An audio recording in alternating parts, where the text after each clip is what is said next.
আমরা সর্বভারতীয় সংবাদপত্রে লক্ষ্য করলাম আমাদের ত্রিপুরা রাজ্যের একটি ছাত্রী 19 বছরের বিটেক পড়তে দিল্লি মহানগরীর গুরগাঁওয়ে পড়াশোনা করতে গেছে, বিটেক পড়তে গেছে। বিটেক পড়াকালীন তার সাথে একটি ছেলের বন্ধুত্ব হয়। সেই বন্ধু ছেলেটি তার উপর অকথ্য নির্যাতন চালায়। 3 দিন যাবৎ তাকে একটি ঘরে বন্দি করে রাখে। তাকে মানসিকভাবে প্রথমত তাকে টর্চার করে, তারপর তাকে দৈহিকভাবে আক্রমণ করে, তার উপর রেপ হয়, তারপর তার গোপন অঙ্গে স্যানিটাইজার জাতীয় জিনিস ঢেলে দেওয়া হয়, অ্যাসিড ঢেলে দেওয়া হয় এবং পরে তাকে বিভিন্ন জায়গায় আগুন লাগিয়ে দেওয়া হয়। সেই অবস্থায় মেয়েটিকে উদ্ধার করে দিল্লির সফদরজং হাসপাতালে মেয়েটি এখন মৃত্যুর সঙ্গে লড়ছে।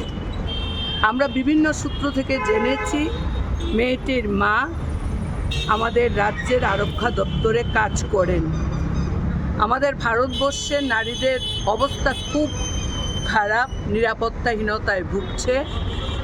আমরা রাজ্যের মুখ্যমন্ত্রী, রাজ্যের মহানির্দেশক পুলিশের, ওনাদের সাথে সকাল থেকে আলোচনা করেছি যে আমাদেরকে একটু সময় দেওয়ার জন্য।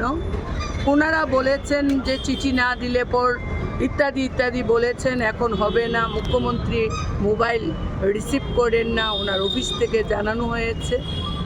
তো বাধ্য হয়ে আমরা আজকে মুখ্যমন্ত্রীর উদ্দেশ্যে এই খোলা চিঠি আমরা দিলাম এবং আমরা আনন্দিত। আমাদের রাজ্যের চিফ সেক্রেটারি ওনার ব্যস্ততার মধ্যেও সন্ধ্যা 7টায় আমাদেরকে সময় দিয়েছেন, আমরা সেখানে যাব। আমাদের দাবি কি? আমাদের দাবি আমাদের ভারতবর্ষের নারীদের যে সুরক্ষার প্রশ্ন, সেই সুরক্ষা সুনিশ্চিত করতে হবে, নিরাপত্তা দিতে হবে।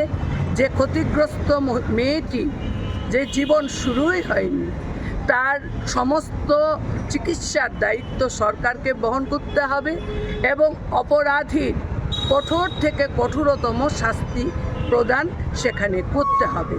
আমরা দেশের সরকার, রাজ্য সরকারের আমরা হস্তক্ষেপ দাবি করছি, সেই ক্ষেত্রে যেন প্রয়োজনীয় ভূমিকা সেখানে গ্রহণ করে।